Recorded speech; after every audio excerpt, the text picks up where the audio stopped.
एक राजा था। उसके 7 लड़के और एक लड़की थी। राजा ने अपने सातों लड़कों का विवाह करवा दिया था। एक दिन राजा शिकार करने गया और वह जब शिकार करके वापस आ रहा था, रास्ते में उसकी मृत्यु हो गई। पिता की मृत्यु के बाद सातों भाइयों के सिर पर पूरे घर और राजपाट की जिम्मेदारी आ गई। एक दिन सातों भाई काम के सिलसिले में बाहर जाने लगे। सभी ने अपने पत्नियों से बोला कि वह हमारी बहन का अच्छे से ख्याल रखना, उसको किसी चीज़ की कमी नहीं होनी चाहिए। सातों पत्नियों ने बोला कि ठीक है। इसके बाद सातों भाई चले गए। भाइयों के जाने के बाद लड़की की भाभीियों ने उससे बहुत काम करवाने लगी। सबसे छोटी वाली भाभी उससे काम नहीं करवाती थी। बाकी के 6 भाभियाँ थी, उससे बहुत ज़्यादा काम करवाती थी। एक दिन की बात है, शाम हो गया था। बड़ी वाली भाभी ने कहा कि जाओ जंगल से लकड़ी लेकर आओ। लड़की ने रस्सी मांगा। भाभी ने कहा बिना रस्सी के जाओ। वो मन में सोच रही थी कि भला बिना रस्सी के कैसे मैं लकड़ी लेकर आ पाऊंगी। वो जंगल में गई, उसने लकड़ी एकत्र किया और बैठकर रो रही थी। तभी एक सांप आया। उसने लड़की को रोते देखकर पूछा कि क्यों रो रही हो। लड़की बोली कि मेरी भाभी इंतज़ार कर रही होगी कि मैं लकड़ी लेकर जाऊंगी तो वो खाना बनाए। मेरे पास तो रस्सी ही नहीं है, तो मैं ये सारी लकड़ियाँ बिना बांधे कैसे लेकर जाऊं। सांप ने बोला कि बस इतनी सी बात, मेरे ऊपर लकड़ी लाकर रखो। लड़की ने वैसा ही किया और सांप ने लकड़ी को लपेट लिया। इसके बाद लड़की फिर सोच में पड़ गई। सांप ने बोला कि क्या हुआ। लड़की बोली कि तुम्हें अगर मेरी भाभी देख लेगी तो वो तुम्हें मार देगी।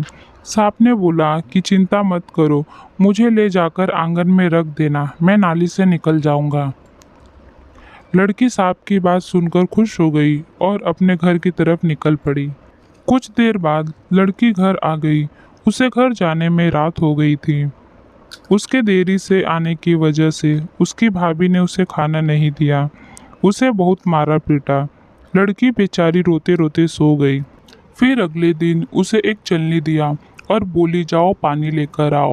लड़की नदी के किनारे जाकर पानी भरने की कोशिश कर रही थी, परंतु सारा पानी गिर जा रहा था। वो वहीं पर बैठकर रोने लगी। तभी अचानक एक मेंढक आया। वो लड़की को देखकर पूछा क्यों रो रही हो। लड़की बोली कि मैं पानी भर रही हूँ, लेकिन सारा पानी चलनी से गिर जा रहा है क्योंकि चलनी में बहुत सारा छेद है। मेंढक ने उसे एक उपाय बताया और बोला कि बस इतनी सी बात। उसने अपने सारे मेंढक को बुलाया और उस चलनी में बैठ गए और बोला कि घर ले जाकर एक बाल्टी में रख देना, हम सारे मिलकर उस बाल्टी में पेशाब कर देंगे और बाल्टी भर जाएगा। उसके बाद हम लोग वहाँ से चले जाएंगे। लड़की ने वैसा ही किया। उस लड़की की भाभी हर रोज ऐसे ही उटपटांग काम कुछ ना कुछ करने के लिए देती थी। एक दिन की बात है, उस लड़की को एक काला रंग का कंबल दिया और बोली कि जाओ, जब तक ये कंबल सफ़ेद ना हो जाए घर लौट के मत आना। लड़की बोली ठीक है। लड़की कंबल लेकर चली जाती है और नदी के किनारे बैठकर उसे धोती है। वह छोटी लड़की उसे धोती गई, परंतु वह सफ़ेद होता ही नहीं। काला है तो काला ही रहेगा, सफ़ेद थोड़ी ना होगा। लड़की को 2 दिन हो गए, वह बिना कुछ खाए पिए बैठी रही और फुट फुट कर रो रही थी। तभी उसके सातों भाई नदी के पास वाले जंगल से होते हुए बाहर से लौटकर आ रहे थे। सातों भाइयों को किसी लड़की के रोने की आवाज़ सुनाई दी। वे नदी के किनारे पहुंच गए। अपने बहन को उस हालत में देखकर उन सभी भाइयों का दिमाग खराब हो गया और पूछा कि बहन ये हालत किसने किया। उस छोटी लड़की ने सब कुछ बताया।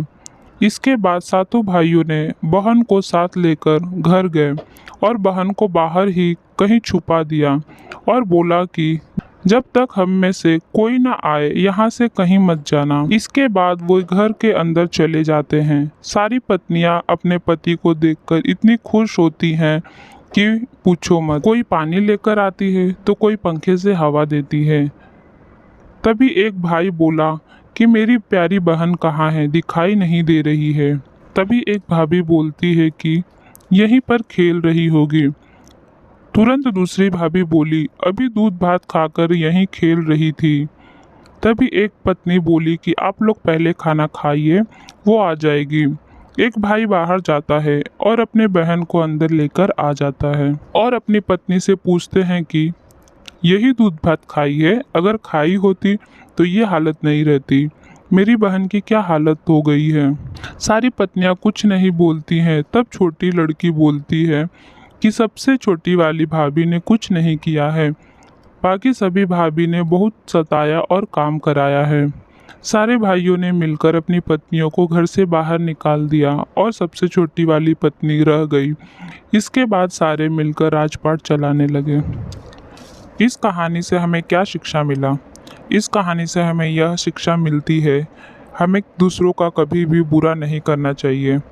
कहावत है ना, अगर हम किसी के लिए खड्डा खोद कर रखते हैं तो हमारे लिए भी कहीं खड्डा खोद कर रखा होगा। दूसरों के चक्कर में हम इंसान स्वयं क्यों गिर जाएं।